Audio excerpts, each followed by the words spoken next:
Power Up Call. It's good to be with you guys today. It's good to be doing this one. I'm very excited for this Power Up Call. I have been waiting for some time to share this particular message with you guys, and I think today is the right time. So first of all, I want to thank everyone who has been in the Ask Professor Andrew channel and other places wishing for my speedy recovery from my surgery. Things are going really well. It was a simple cataract removal surgery. I have had congenital cataracts since for a while now, and finally got to go take care of them. It has been a really interesting experience, and I'm going to be using this as an analogy moving forward. But just if you want a taste of what my life has been like over the last 24 hours, I want you to go to any YouTube video or any Rumble video whatsoever and select the quality setting and drop it down to the lowest, like 320p or whatever those things are. Watch it for a second and then go back in and switch it to 1080p, like all the way to HD or 4K or whatever you can do on that one. Go from the very lowest setting to the best setting. That's basically what's happened with my right eye, right? So they've done the surgery on this one this week. Next week they're gonna do surgery on that one. And it's fun. I can like sit here and like close this eye and see everything clearly, and then close this eye, and then everything's a blur. So a blur. It's blurrier compared to this, right? So while my brain is trying to learn how to look at things with two different types of vision, my eye strain was pretty intense yesterday. So normally I can go in and answer all the questions. It's been pretty blurry, kind of reading stuff that's up close for a while now. So it caused some significant eye strain. So I'm a little behind on the Ask Professor Andrew channel, but I promise I will get all of them answered. It's significantly better today. So I should be able to get all of that taken care of for you guys fairly quickly. Now, if you are tuning into this call, there's a pretty good chance you were here about a week ago, Tuesday of last week, when I talked about the rectangle challenge, the idea of taking your phone and putting it completely out of your place of work while you work, and or trying to keep it completely, use it as little as possible because of the effects I believe it has on your brain and your ability to focus and think. If you participate in that challenge, I'd like you to briefly, in 7 words or less, in the chat, I want you to describe the benefits you have experienced as a result of that challenge. Now, if you're anything like me, it massively improved your quality of thought, right? So take some time to putting on. Yeah, people are laughing by the eye patch in the chat. I only wear the eye patch asleep, so I don't rub it, because if you rub your eye at this stage, things go pretty poorly. But I don't really need that problem unless I am asleep. I can see fine out of the eye; everything's good. So, anyways, if you real quick, now that we've taken that tiny distraction, if you participate in the rectangle challenge, I want you to put in 7 words or less in the chat experiences that you are like what improved for you guys. If you don't know what I'm talking about, you don't know what this rectangle challenge is, go back after this video, go back and watch the morning power up call from last Tuesday. It's called Rectangle Challenge, and I challenge you to do it because I think it's going to make a massive impact for a lot of you. I think most of you guys who did this challenge are going to continue to do it for probably the rest of your professional lives if you're serious about getting results. So I just want to read some of the results that you guys have said here. Rectangle challenge has been huge. I got so much done. I did way more than normal. My cold answers have become way better. My quality of work improved. Massively effective. Massive increase in focus. Almost no distractions. Finished work in less than 4 hours. Thought process was smooth. Realized I was wasting around 30 minutes a day. Just real quick on that, there was more than just the 30 minutes. So normally if you look at your screen time, let's say you were spending 30 minutes during your day on social media or on your phone, there's an extra cost besides just that time. There's what's called switching, right? Switching cost. So when you go from one task to another task, it takes you a few minutes to get into the flow of that task, right? So which is why I recommend you guys batch your prospecting and there's different things. But if your day is constantly interrupted by stepping out of that and into your phone and then coming back, it takes you a lot longer when you come back to get into that flow. It takes about 15 minutes to get into the flow state. So every time you step out and take an interruption, it kills that flow state. It takes you another 15 minutes. So you were probably losing about an hour or more of effectiveness, depending on how many breaks you were taking. I did way more than normal. Quality of my work is better. Is now my habit with my phone outside my room, and it's way, way better. Yeah. So again, there's a lot of these. It's easier to get and stay focused. It's a huge thing. I could say it increased my creativity. These are all fantastic. This is exactly why I decided to offer this up as a challenge for everybody. And I encourage you all to continue doing it. I encourage you all to continue doing the rectangle challenge forever if you truly care about your quality of work. It's a habit of mine that has helped me be extremely successful.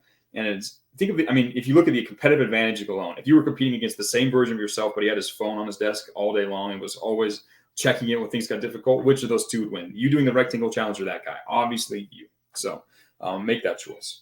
Continue that action.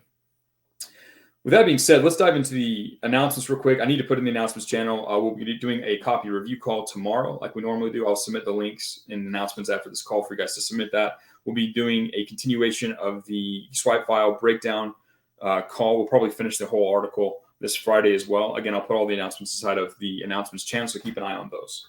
Let's talk about today's content. So, like many of our daily power-up calls, this one comes as a response to a question that a student asked me in the Ask Professor Andrew channel. This is one that I've seen crop up in different forms several times. There was a guy I was talking to this morning about it as well inside the Ask Professor Andrew channel. And I think the content that I'm about to share with you is going to be very important. And it's going to be a major mindset shift for a lot of you. I hope this will help you see more clearly, just like I'm getting to experience right now. I hope the call is going to give you the opportunity to see in more clarity the importance of making the brave choice and how that plays out and what it truly can do for you in your life. Now, we're going to read this student's question, and let's see if I can, Mr. Producer, this and let you see what I can see. Boom. All right, you guys should be able to see the question here. So, Mark, he said, "Hi, Andrew. It happens a lot that one day when I wake up, I start doing my daily checklist, writing copy, sending out email outreach emails, etc. But all of a sudden, I just lose all focus and hope and have no further daily lifetime goals. I just get completely lost. I don't know what I should do. And then a day or two just goes to waste. And I haven't gotten any closer to my goals in a long time. I get good open rates and responses, but I never get to the part where I can make money. I'm attempting to make these habits in my daily checklist equal to my free time because I know I can't work all day and all week without a break. And when I see you on morning power-up calls and other copy review calls, you're always full of energy and have the energy to write answers to all these questions here, which I appreciate very much. And I never see you give up or get tired at all. So my question is, how can you manage to do so much work so efficiently that you know you are moving closer to your goals every day? Now, I read this and I thought about this one. Normally, the answer is really quick and easy. And I wanted to make sure I gave this one a clear and powerful answer. And I gave this one some serious thought. I think I sat here and thought for like 10 minutes, which was quite a bit. I was thinking, why do I have so much energy? Why am I able to do all these things? And why does that seem so unattainable for other people? Why do people lose focus? Why do people get distracted? Why does all this happen? I traced it back. I mean, applying perspicacity, doing my very, very best to understand why something is happening and how I can influence it for better. And I came to the conclusion that the difference between me and Mark in this case, and thankfully it's not a permanent difference, this is an innate difference that Mark has no hope of changing. This is something that everyone gets to choose. It is simply that I always choose to make the brave choice. In any given moment, I know what the brave choice is, and I choose that. I make that choice. And from what Mark is telling me, it's clear that sometimes, multiple times during the day, it sounds like Mark makes the not brave choice. Instead of rising to the occasion and facing the harsh truths and making the correct choice to move forward, he steps back and he allows his fear to overpower his courage, and he makes poor choices. And I'm going to elaborate on this. And again, before I go any further, I'm not trying to make a harsh criticism on Mark. I think this is, and I by no means am a perfect individual who I suppose always makes the brave choice in all cases. I'm always striving to do better at this. But it is my habit to, when faced with a choice, to make the brave one. And I believe, and we'll talk about it on this call, I believe that habit is what has resulted in my greater energy, my greater personal power, and my greater success than other people in my same, let's say, field or life situation. So let's talk about this. Why is making the brave choice so important? What does it mean to make the brave choice? Why don't people make the brave choice? How can I make the brave choice now?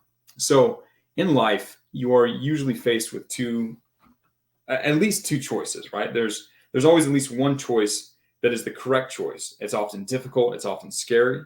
And then there's other choices which are easier, right? And more comfortable. The problem is like that fear, everything usually that you want in life is on the other side of that difficult choice. It's on the other side of facing fears of doing things that are difficult, doing things that have potential risks. Everything good in life is on the other side of those choices.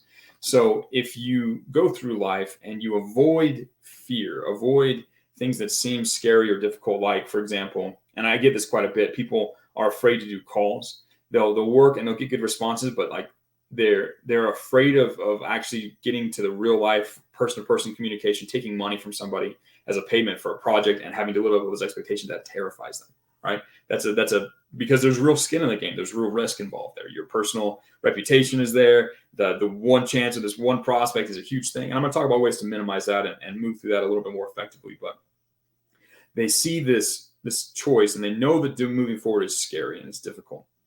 So instead of facing that, they tend to run off into distraction, which is one of the reasons why the rectangle challenge is so powerful, is because it removes that easy distraction, that easy dopamine from you. And you basically can sit there and be bored, or you can do the hard thing. So people tend to do the hard thing. But in life, most people, when faced with those, will tend to move towards the comfort because it's less difficult. Bravery is really about seeing the risk, understanding the challenge, understanding the difficulty, and moving forward despite that and doing that thing, right? When you do that, it gives you momentum, it gives you energy, it gives you the ability to win, right? Bravery is a choice, and you always have the choice to be brave in a situation or perform bravery. Now, sometimes the brave choice is sitting there and analyzing and looking at your own faults and weaknesses, right? It's that part of the OODA loop where you sit down and you confront, why am I not being successful in my outreach? Why is my copy not successful? What is the problem here? Or I don't have a sense of purpose. Why not? Most people don't sit down and actually consider their sense of purpose because they're too terrified of that entire process. Having to make a choice that has consequences terrifies people, right? Having to sit down and deciding to fire up your energy and firing up your sense of purpose is scary. So people don't do it, right? If you can learn instead to look at that, analyze where you're sitting right now, pause right now and ask yourself, what is the brave choice? What would I do right now if I was the most courageous man that ever existed? What would I do right now if I was truly brave? What is the courageous choice? What is the path forward? And you ask yourself that. Now, what's the easiest path forward? What's the fastest way forward? But like, what is the brave choice? What is the choice I should do? And you'll find it and you can move forward. In the case of a day where you wake up, almost always it's I need to get the things done on my daily checklist. That's almost always it. That's why I give you those choices.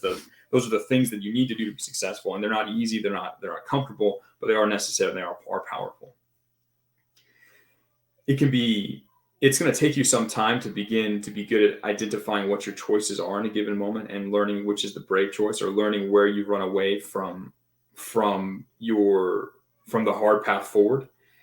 But I can tell you, if you look at any level, any part of your life where you're dissatisfied, it can be your health, your fitness, your relationships, your wealth inside of your progress inside of the Copybranding Campus, and you look at it, try and trace back, sit down, and be perspicacious, and do the hard soul searching, the scary soul searching. You sit there, actually look at what's going on in your life, and try and trace back and figure out why you aren't getting what you want. You will always come back to a choice, a place where you have made a choice to not take the brave path, and that's why you're failing.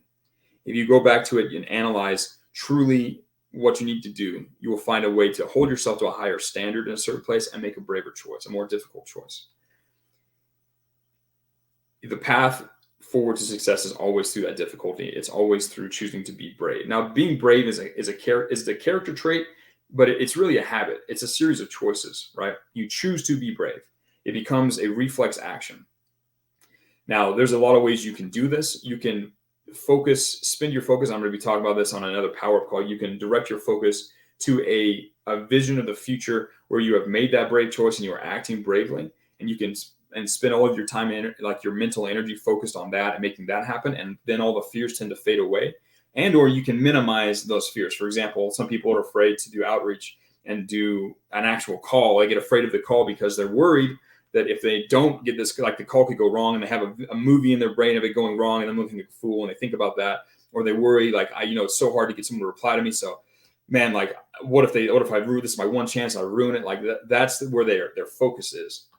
If you can shift your focus away from that to the abundance and start to laugh off these other things, like really, I'm so worried about this one person, whether they like me or not. There's millions of other businesses out there. I know I can find a way to get in front of them and talk to these people. I'm not afraid. I'm going to continue and move forward here. If you can choose to shift your focus away from the things that you are afraid of and onto the positive, onto the possibility of victory, it gives you power. It gives you more ability to make better choices too, right? Let me give you an example. In the 1930s, during the beginning of World War II, a great majority of the British government was, led under Neville Chamberlain, those guys, a great majority of them were not interested in the idea of fighting. They thought that they were defeated. They thought that they were going to lose. And so they were they were actively trying to pursue peace talks with Hitler, with the Nazis. And naturally, that was a fearful choice. They were thinking about the negative consequences. They had a movie in their brain of Britain falling and everybody dying and the whole island being destroyed. Like that's what they had in their mind, and they kept that in their brain. Well, along came Winston Churchill, who almost with an irrational belief in Britain's ability to find a way to win, he shifted the nation's focus from losing to finding a way to win and enduring with blood, sweat, and tears and sweat and toil and making this their finest hour. He helped everyone shift their focus to being brave and finding a solution, right? He realized that he couldn't negotiate with the Germans, even if he wanted to, from a position of weakness. He had to shift everyone to a position of strength. So he shifted the entire nation to a position of strength. He galvanized the UK. He was able to inspire the United States to change their policies. And after Pearl Harbor, was able to get the Americans on board to help fight in Europe. And because of his choice to shift his focus from weakness and failure to a focus on making the brave choice, on finding a way to win, he had an energy that galvanized an entire people, right? The entire English-speaking world, America, the UK, Canada, everybody was galvanized by Winston Churchill and his choice to be brave, right? He gave him energy and it moved an entire nation and it defeated one of the darkest powers that has ever existed on the face of the planet, right? Had Winston Churchill capitulated and chosen to focus on the fear, the world might be a different place now, right? Bravery is really the key attribute. So as you go throughout your day, I want you to analyze your choices and ask yourself if you've made the brave choice. If you find yourself drifting off to social media or these other distractions, these other traps that are out there in the world, I want you to ask yourself if you're making the brave choice or the cowardly choice. And ask yourself what you want to be. Like, can you live with being a coward? Can you live with being that guy who chose to be afraid? I personally cannot. I would utterly despise those choices. And I would take all that energy, all that fear of making the cowardly choice and push it towards making the brave choice. What that's going to do is it's going to force me to pony up and look at my life and look at the situations and the things where I'm failing and find ways to win and then push forward through that blood, sweat, and toil and tears, like even that even like Winston Churchill talks about. Now I'm on the Winston Churchill line of thought. But I'm telling you guys, as copywriters, as young men who are seeking to overcome the vast flood and forces that are trying to drag you down, to turn you into a mediocre, mindless player on someone else's board. If you're trying to overcome that and you truly want to become a sovereign, powerful individual, you are going to need to learn to exercise, and you want to manage your time and your energy in a way that you can move forward and accomplish great things. You have to learn to embrace the power of bravery, to learn to embrace the power of courage day by day, choice by choice, decision by decision. At any given moment, you are faced with decisions, multiple options, but there's always one that's the brave choice. I encourage you and I implore you all as you go through your day today to try and find what the brave choice is for you today, what the brave choice is for you this minute. And I want you to ask yourself if you're willing to be that brave man or if you're willing to be the coward, and make a choice. Choose what you're willing to be. Be honest with yourself. Find a way to embrace the bravery, and it will shift your life in a way you can't possibly imagine. It's what gives me energy, right? The more I am brave, the more I choose the brave path forward, the stronger my self-belief becomes, the more energy I have to tackle bigger and more daunting challenges. I'm telling you, bravery is the key character trait. Everything in life. The reason that a man fails with a woman, the reason that a man isn't physically the way he wants to be, you look at someone who's overweight, it's because they are afraid to confront the harsh realities, throw away the cheap dopamine, and let their body eat itself back to a normal state of leanness, right? If you look at someone who isn't as strong as they want to be, it's because they haven't made the brave choice to put in the consistent effort day in and day out to train difficult, train hard, train in a way that is intelligent, and like give themselves the proper nutrition. It is that clear. If you look at any failure in life, it's almost always traced back to a failure of bravery. Now, I want you guys to think about this and consider what you can do. I had another guy the other day in the chat, Ask Professor Andrew channel, and I asked him, he had some questions. I gave him some answers, and I asked him how he had been spending his last 24 hours as detailed as possible because it was a time management question. And he replied back and said, "Well, I haven't spent doing very much since I was waiting for your response."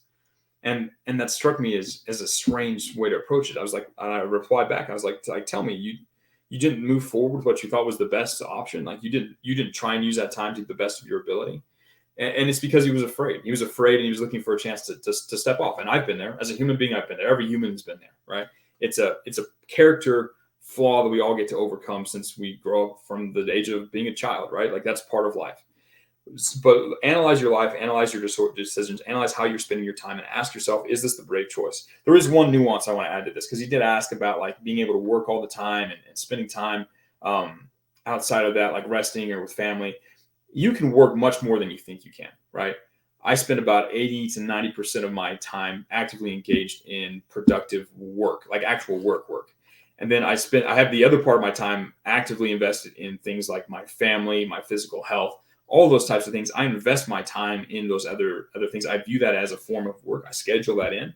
I spend time with family and friends. I go on adventures. I do things, right? But I never let it get in the way of actual work. And you can all do more work than you think you can. That being said, like it is okay. And as long as that is the correct choice, that is the choice that's going to give you the best return on your time and energy for that moment. You haven't neglected a key aspect of your life that will hurt you in the future. You're instead investing into something that's correct. As long as that's it, by all means, do those things. Just be completely honest with yourself and be honest whether you are being a coward or you are being brave. I implore you all to be brave. Being brave is the key attribute that I've seen in every great successful man that has ever changed the face of history.